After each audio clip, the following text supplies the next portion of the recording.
Shut up and sit down.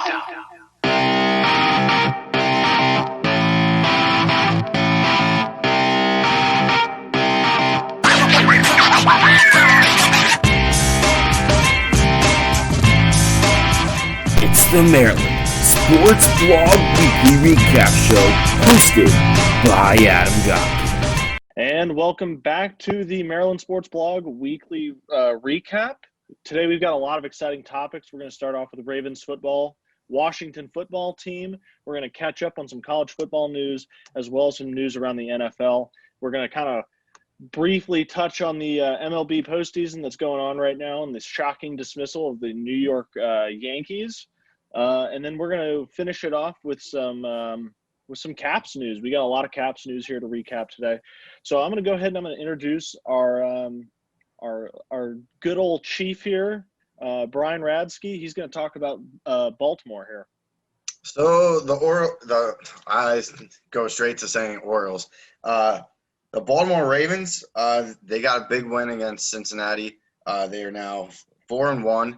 They won 27-3, and the defense just dominated.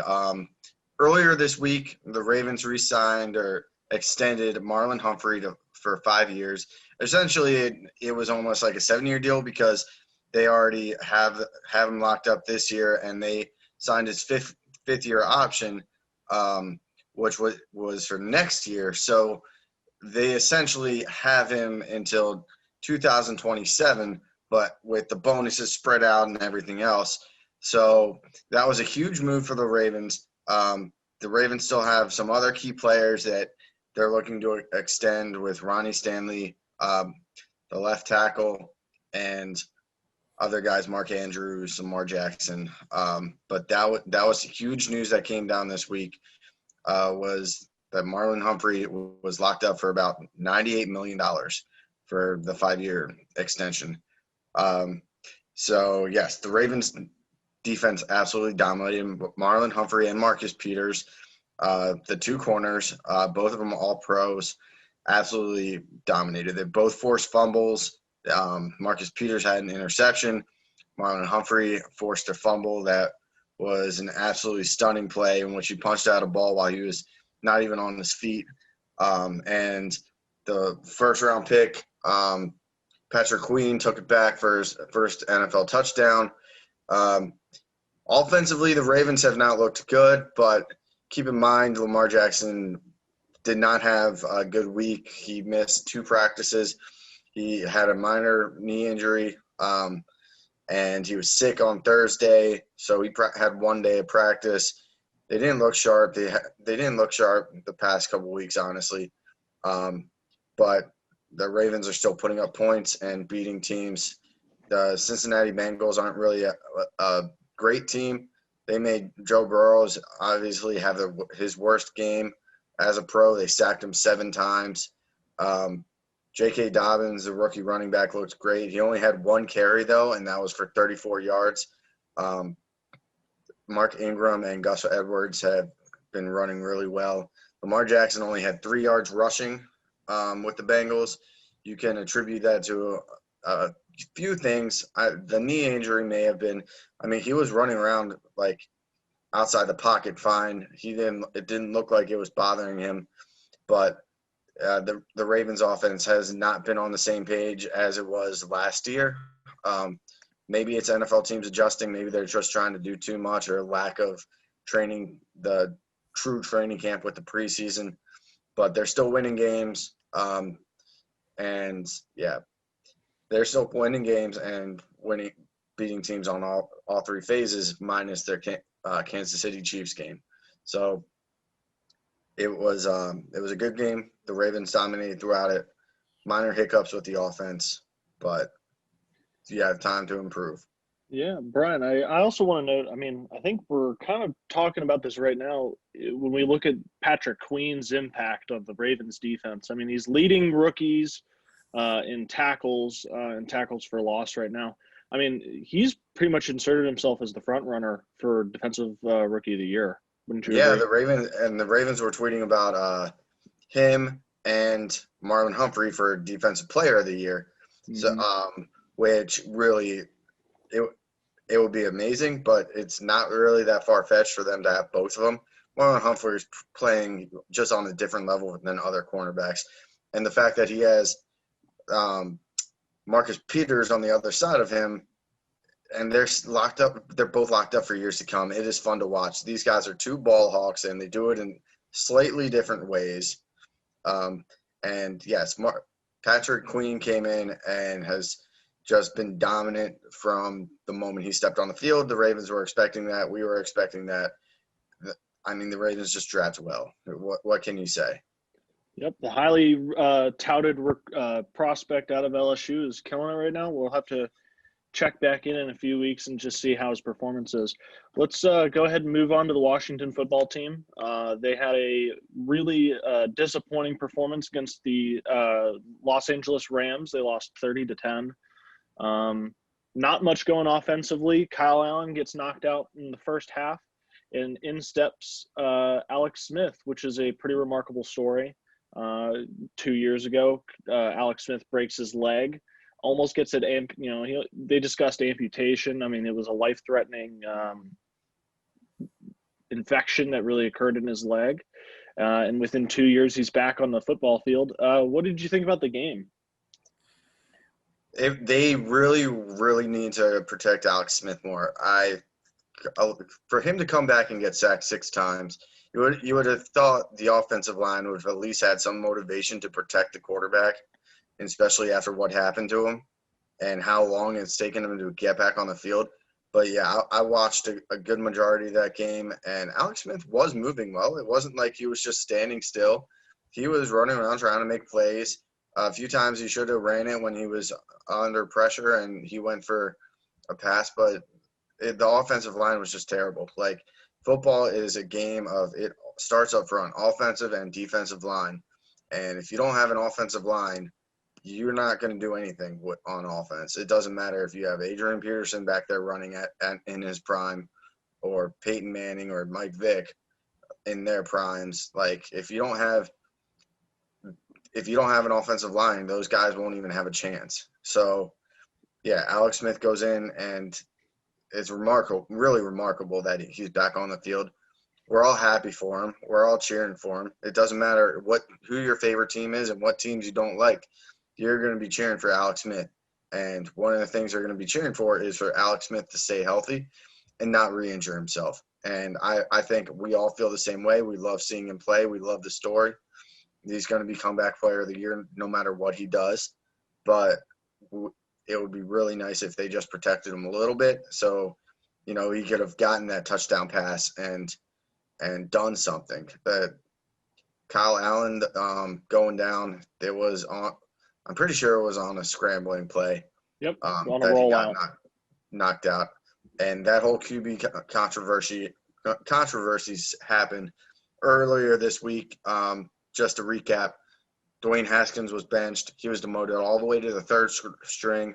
Alex Smith was the backup. Haskins wasn't dressed. Haskins then went and unfollowed all the Washington football team's social media and a lot of his teammates, I think, too. And I think his coaches kind of having a fit. The whole Haskins thing is unfortunate for that young man. He's in a bad situation. It's almost like Josh Rosen. New head coach comes and he didn't really like the quarterback. He gives him a little bit of a chance, but he really wants his guy Kyle Allen to be in it. So it's bad for Haskins. Washington football team should just move on and trade him for whatever they can get for him, but let the kid try to develop into being an NFL quarterback, because it's not going to happen with the DC system. Yeah, just to touch on Alex Smith, it was really cool seeing his wife and his family there. Just to see him kind of get that applause that he got, and just to see him play in front of his friends and family again. I'm sure that's an incredible moment for him and his family. To mention, not to cut you off, but this was the first week that Maryland allowed any people besides staffers and like game day workers to be in there. The Ravens and the Washington football team were allowed to have friends and family in the stadium, so it actually looked like some people were there. and that is why Alex Smith's family was allowed to be there and this is the first week of it that friends and family were allowed in the stadium. Yeah, it looked like it was about 5 to 10% capacity, so just like any other normal Washington football team game. But I think the entire fan base held its collective breath when Aaron Donald decided to use Alex Smith for a piggyback ride. I think everybody held their breath, and I think it's an interesting note on Haskins. The entire mantra this week was situational football, and he didn't pass that test. And there were obviously a lot of things that come into play when you're looking at Haskins. He's got an incredible arm. He clearly has the arm talent, but just it seems like he's never put it together in a game. So, and you're absolutely right. When Rivera came in, that wasn't his guy. Yeah, Kyle Allen was his guy, but I think what we're going to see is we're going to see a trade. In fact, I think that's pretty much a consensus among the NFL community is that he's going to be traded.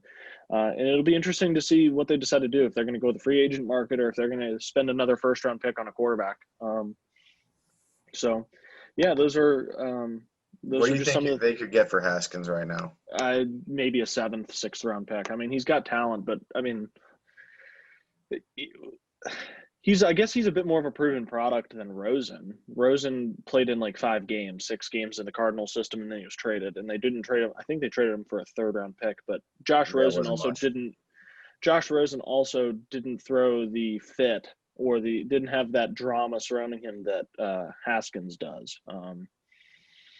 So I'm hesitant. I mean, there was a video coming out of practice where he's kind of standing off to the side watching the other quarterbacks compete. And, I mean, obviously, Washington's kind of broken Haskins, and it's really sad. And I completely agree that he needs the opportunity to play elsewhere. New England, there are a ton of places he could go.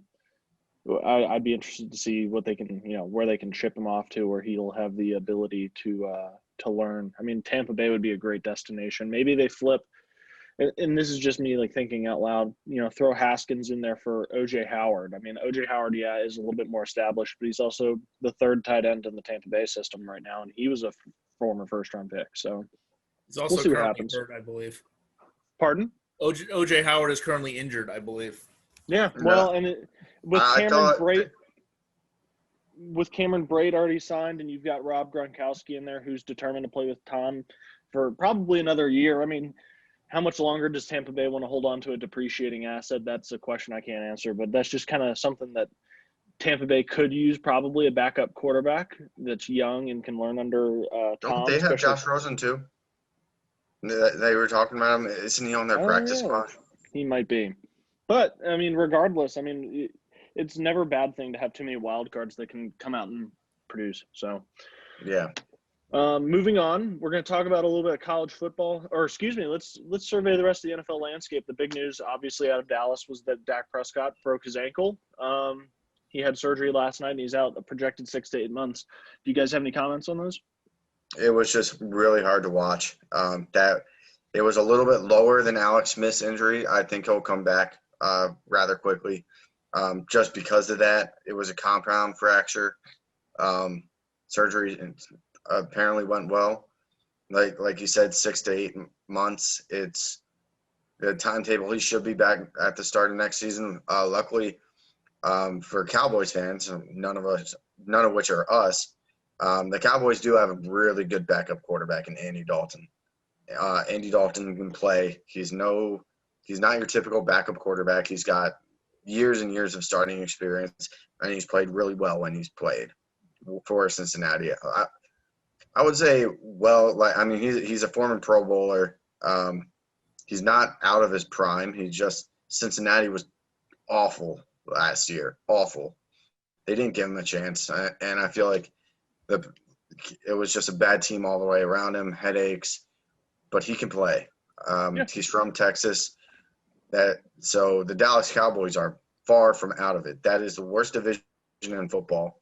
The NFC East is the worst. NFC least, yeah. Right. The best team has 2 wins. The Eagles couldn't do anything against the Steelers.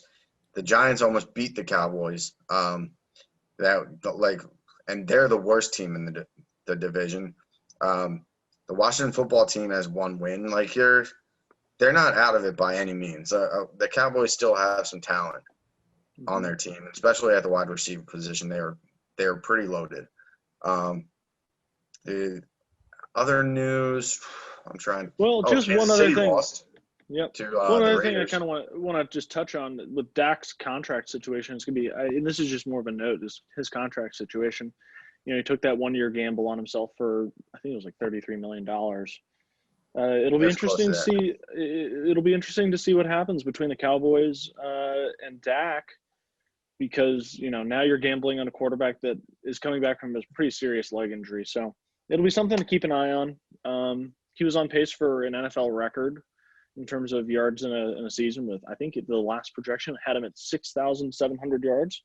And they were playing from behind for they were all playing those games. yeah. So those numbers are a little bit inflated because, especially against the Browns game in which they let up 49 points, they were just throwing it the entire game to try to get back into it. But yeah, it will be interesting if Andy Dalton shines the rest of the way. Do the Cowboys go and be like, hey, we're resigning Andy Dalton? He's going to be cheaper than Dak Prescott ever was, because Dak was asking for $35 million a year or something like that, if not more. It was very close to getting done, but it seemed like it was never going to get done, just because Dak was asking for too many years and too much money. And then this happens, and he's not going to get close to that next year. That's just the hard part of the situation. He broke his leg pretty much in half. It was really sad, disgusting to watch. He'll still get paid, but he may have to take another 1-year deal to prove that he can still play after that. You know what I mean? Mm-hmm. All right. Brian, we're going to move over to college football news. You had a chance to take in the Navy game. What'd you think? Before we get to that, let's talk about the Air Force debacle first. Navy went out to Colorado Springs a week ago Saturday, lost to Air Force 40-7.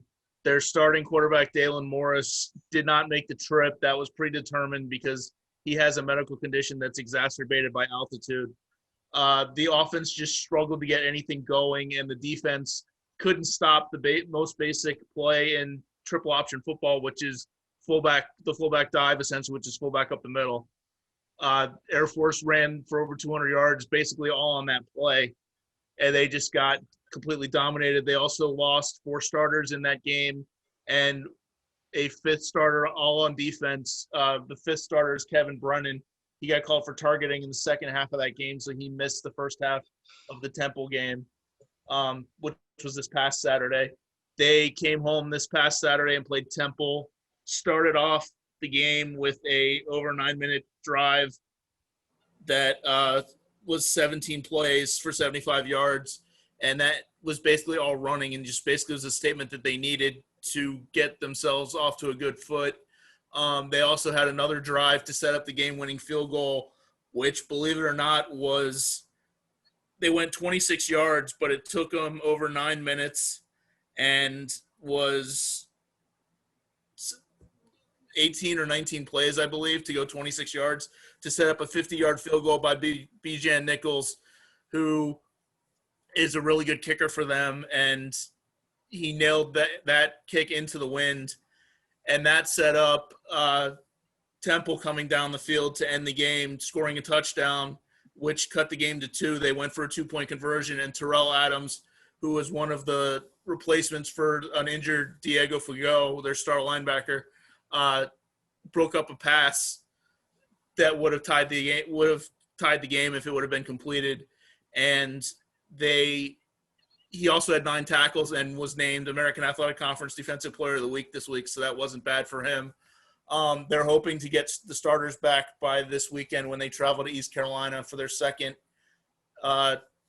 next American Athletic Conference game. That game will be on ESPN Plus at noon, and I will be live tweeting it again on the Maryland Sports Blog Twitter handle. Excellent. I don't think there's any other big SEC or any other college football news, I'm a big SEC guy. I went to Ole Miss, so obviously I was taking in the Ole Miss Alabama game and enjoying every second of that. There was no defense in that game at all. It looked No, like a there Big was 12 not. game. Ole Miss stopped them on 2 possessions, so prevented 40 out of the possible 790 yards, which is good for our team. Let's see. Can we We're going to quickly go. address the Mike Leach game on Saturday against Kentucky? Oh, it was a dreadful They game to threw watch. Mike Leach, if you don't know, runs the air raid offense, which is basically all passing. It's basically the run and shoot. He's been at Washington State and Texas Tech. He's now at Mississippi State. They opened the season by lighting LSU on fire and beating them in Baton Rouge. They struggled in their second game, and then this past week they went to Kentucky, lost 24-2, threw 70 passes, and had 6 interceptions. And basically Mike Leach at the end of the game said he's going to run off some players that he doesn't think are buying into his system. So 3 games in, things are already turning Things are upside falling down. apart in Starkville. Yep.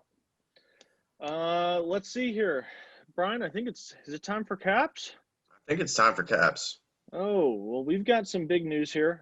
Capitals had a lot going here since the draft. We're just going to start off with – we should hit on their draft picks real quick too. Yeah. So Capitals, they were originally slotted at 24 over the week in the draft.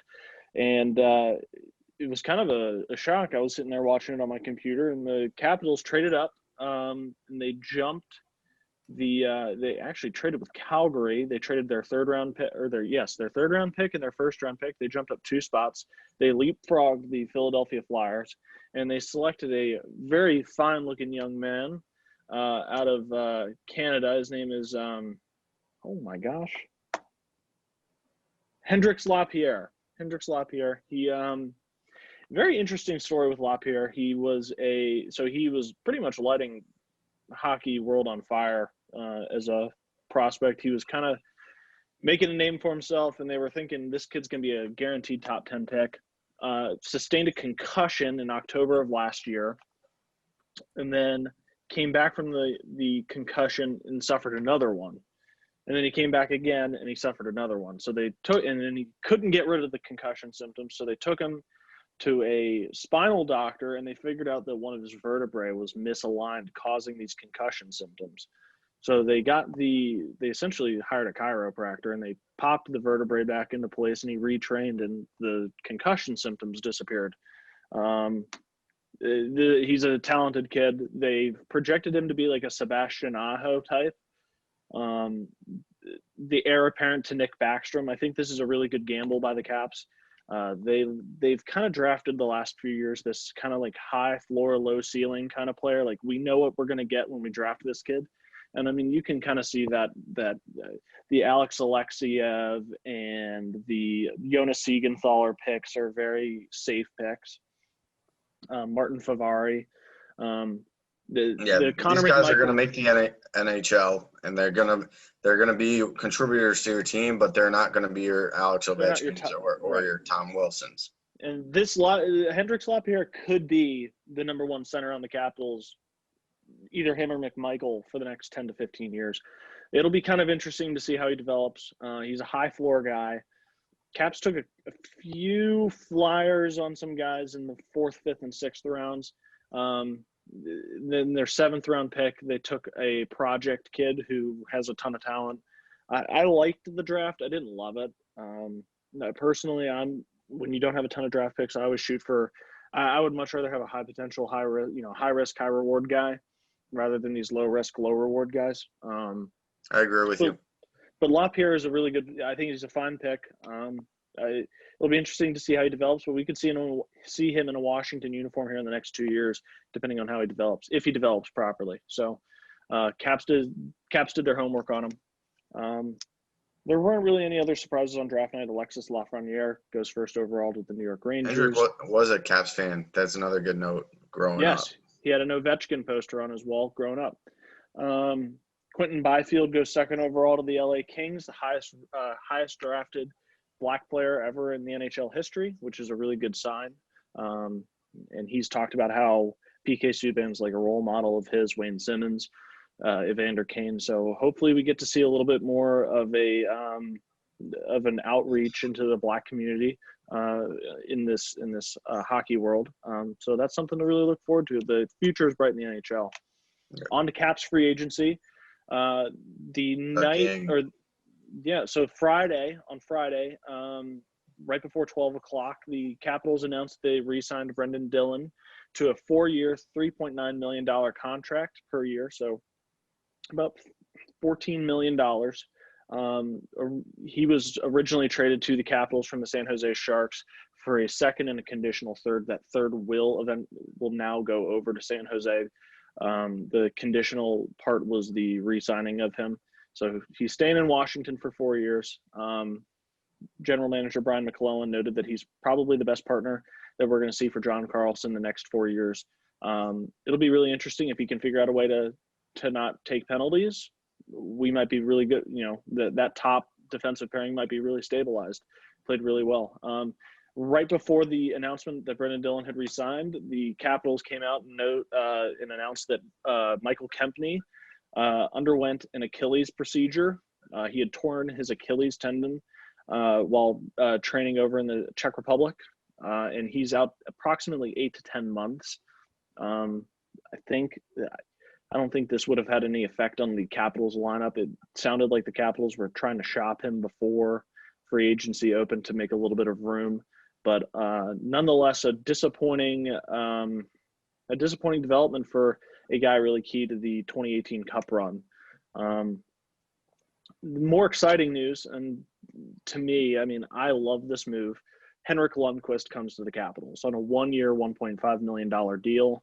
Future Hall of Famer. He's pissed off Capitals fans everywhere. He's going to take that 1B role behind Ilya Samsonov if Samsonov is healthy. Braden Holtby departed in free agency, signing a 2-year, $8 million pact with Vancouver. So Henrik Lundqvist is going to step in, and he's going to continue his cup chase in Washington. You guys have any notes on that? Any thoughts? Braden Holtby, that's going to be a huge loss. It sounds like the Caps are confident that Samsonov is going to be healthy. I think they highly reconsider signing Holtby if he's not. But I was a little shocked that Holtby's deal was not bigger than it was, being that I think Holtby has a chance of being in the Hall of Fame as well, along with Lundqvist. He's definitely has a lot on his resume, a lot of all-star games, the Stanley Cup run, you name it. Holtby's done it. Jennings, yeah. Yeah, Holtby you can put right up there with him. Lundqvist has done it longer. He's 38 years old. I like the move too. I don't know how much he has left in the tank. The Rangers were using, I think, 3 different goalies this year. Igor Shesterkin and Georgiev. So. Yes. So, yeah, it's not the Henrik Lundqvist that we're used to seeing, but we don't need him to be that as long as Samsonov's healthy. It was obvious that Samsonov is going to be the goalie of the future. He made a bonehead move that we talked about a few weeks ago and got himself hurt in an ATV accident during the middle of lockdown. So we don't know how he's going to recover, if he's going to be that Samsonov that we saw last year. But, sports medicine and these doctors are world-class, and he's young. They should be fine. Obviously, the reports have been good for the Caps to do this move, or else they would have been signing somebody else. The Brendan Dillon, I do like him. He's a big physical player. He fights, which I think is going to be good for the Caps to have a physical presence on that back end going forward, and somebody else who can drop the gloves almost as good as Tom Wilson. He's not in Tom Wilson's class, but he can definitely bop him. We have yet to talk about the new Washington Capitals head coach. Yeah, we talked about Laviolette. Oh, we did? I Oh, think yeah, I that's think we right. covered Laviolette. Another interesting signing that came out later on Friday afternoon was the signing of Justin Schultz, right defenseman, coming over from Pittsburgh after 6 years. He won 2 cups, but he comes with some injury concerns. He had a shoulder injury, a wrist injury, and an ankle injury. But this is a guy. He won. I believe he was a Hobie Baker winner in college. He was originally drafted by Anaheim, spurred Anaheim's offer, and went over to Edmonton, and he kind of struggled. Everyone said that this guy doesn't got it. Pittsburgh trades for him, and this kid turns into a 55-point defenseman in the NHL while Letang's out. I really like the signing. It really shores up the Caps' top 4 defense. They lost Niskanen, who was a top 4 guy, and they replaced him with Radko Gudas. And they were kind of hoping these younger guys would step up, and Gudas didn't have the stuff. Justin Schultz kind of provides a semblance of what Niskanen does, more so offense than defense. But this is a guy who's capable of putting up 40 points on the back end, and he joins a team that was second in the NHL in goal scoring. So I think there's a real potential here for Justin Schultz to kind of re-find his footing. He had 30 points last year. His career high is, I think, 55. He kind of can step right back into Washington. He's in a really sheltered role. He'll probably, and I kind of just sketched out, I mean, if the top pairing is Dylan and Carlson, then Orlov and Justin Schultz will be the second pairing. And that's a damn good second pairing. Just looking at it, Schultz can move the puck and Orlov can move the puck. Orlov is probably a bit more defensively responsible, which might make some Caps fans cringe because his defensive play sometimes leaves you wondering what the heck he's doing. But Schultz is more than capable of cleaning it up on the back end. So he's beautiful skater. So that's a really exciting thing to see. They also the Capitals on Saturday signed Trevor Van Riemsdyk to a 1-year, $800,000 deal. Van Riemsdyk was a pretty solid depth defenseman a few years ago. He moved over to Carolina last year, and he kind of struggled a little bit, and he kind of got buried under the enormous amount of defensive depth that Carolina accumulated over the last year. But he's pretty solid. He's a really good shot suppressing defenseman, and he'll probably slot in on that bottom pairing. The Capitals have a few decisions to make. They have, just by my count, they've got Favari and Siegenthaler, Nick Jensen and Trevor Van Riemsdyk now that are all competing for those 5 and 6 defensive spots. So there's going to be a lot of competition in camp.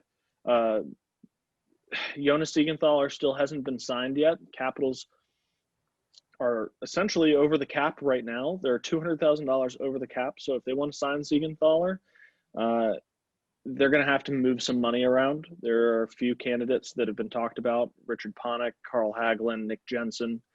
But it'll be interesting to see what happens. I actually like I like Nick Jensen at that bottom 2 pairing. I think he really found his footing last year, so hopefully he stays. But I'm not entirely sure how that log jam is going to work itself out.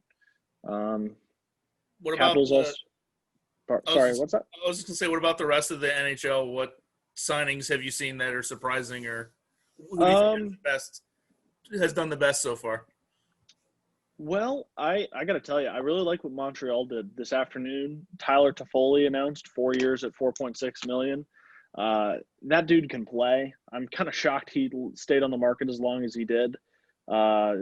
Really good driver on offense, pretty sound defensively. I was kind of hoping the Caps would move some money out and pick up Toffoli. Unfortunately, that didn't happen. But that was a really good signing by Montreal. They announced just about 2 hours ago that Alex Pietrangelo went over to Vegas. 7 years, $8.8 million. It's a hefty contract for the former St. Louis captain. I think he'll be a really good fit. Schmidt, right? Well, Schmidt hasn't been traded. So to follow up on that, I think Pietrangelo is going to be a great defensive presence. Vegas has kind of always lacked that true number 1 defenseman. Shea Theodore, to an extent, was that guy, but no one puts Shea Theodore in the top echelon of NHL defenders, and Pietrangelo does that. You brought up Nate Schmidt. Nate Schmidt, the rumor came out yesterday is that Florida was going to acquire him. to help with Vegas's cap crunch. Vegas is now $6.5 million over the cap. They need to ship out some guys, but the deal got held up. So it'll be interesting to see what happens with Nate Schmidt, where he goes. Torrey Krug out of Boston signed with the St. Louis Blues, kind of filling that Pietrangelo spot. I think that's an interesting signing because he hasn't ever been a number one defenseman. He's played behind Zdeno Chara his entire career, but he has that potential to be a number one guy. So we'll see what happens there. I mean, he's 29 years old, almost 30. He's kind of getting older, but this is kind of like the prime for an NHL defenseman. So for Krug, the next 2 years are going to be huge. Trying to think if there are any other. What are the Pens going to do for a goalie? Because I saw they traded Murray. Yeah, well, they have Tristan Jarry as their backup, and they've been talking about bringing back Marc-Andre Fleury. I don't think they have the room for Fleury's contract. It's like $7 million for the next 3 years. I don't know how they have the ability to fit him under the cap. But they have Tristan Jarry. He won like the goalie of the year in the AHL 2 years ago. He's come in and done up some great spot up work in Pittsburgh.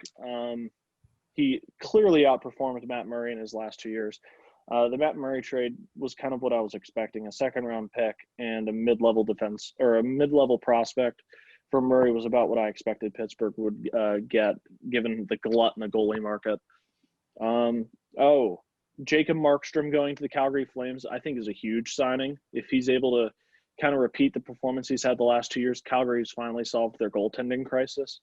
The last 3 postseasons, Calgary's gone into the playoffs, and then they get absolutely just beaten like a drum because they don't have a goalie that can stop the puck. So I think that was a really interesting signing. I liked it a lot.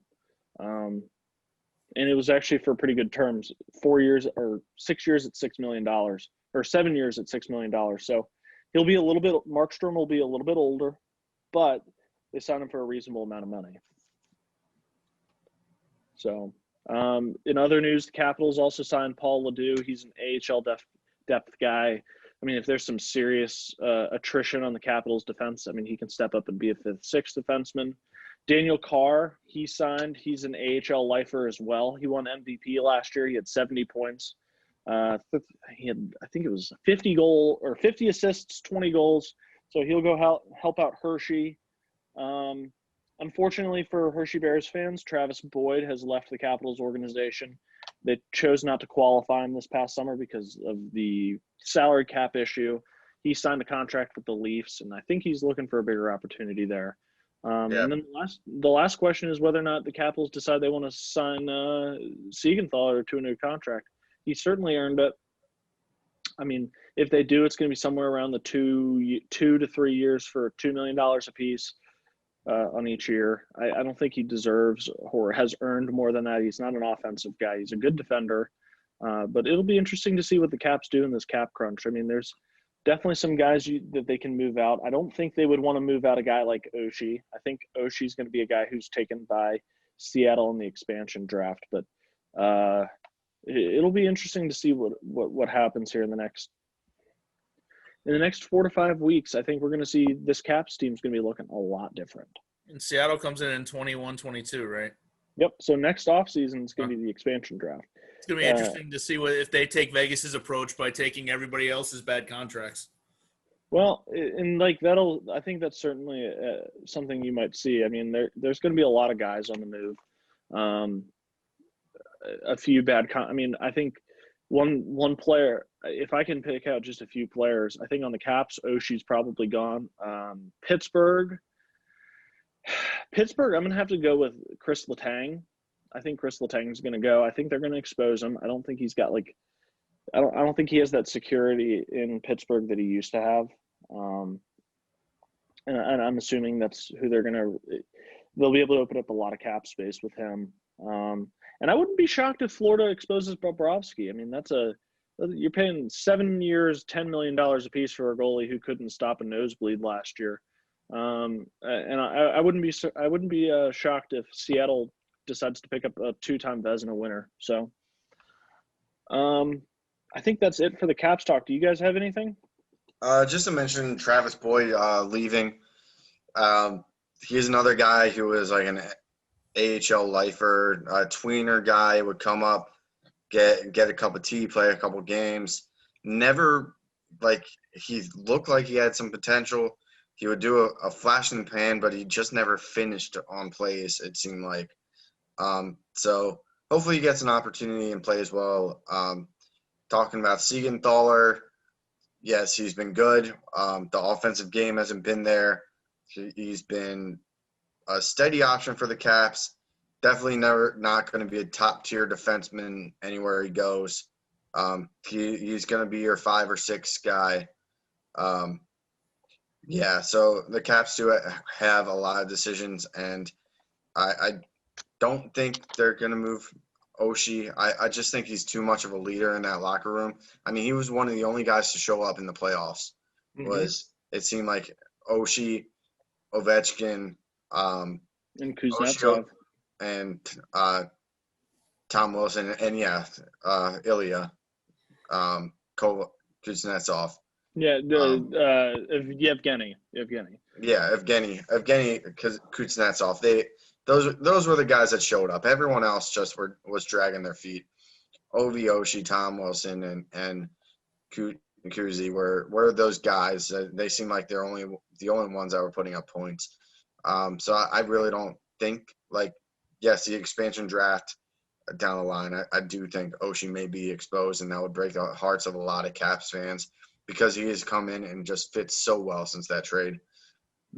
He's just been a fan favorite and a leader in that locker room and really loved by all his teammates. You'll see him wear the occasional A when Backstrom or Carlson's out hurt. So that's that. It would be a nice piece for Seattle if that does happen for them to help jumpstart their franchise. And he is a Seattle guy, so yep. You would hate to see it. I mean, the last expansion draft, the Caps lost Nate Schmidt, and that was really bad for the Caps team because Nate Schmidt's become a superstar, and they all knew it. We all knew it as fans, that Nate Schmidt had something special about him, and he went and was just electric for Vegas.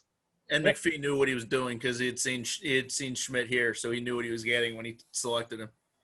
Yep, it'll be. I think it's going to be interesting seeing what happens with Seattle. There are a few options that Seattle's going to have. Lars Eller is going to be one, I think.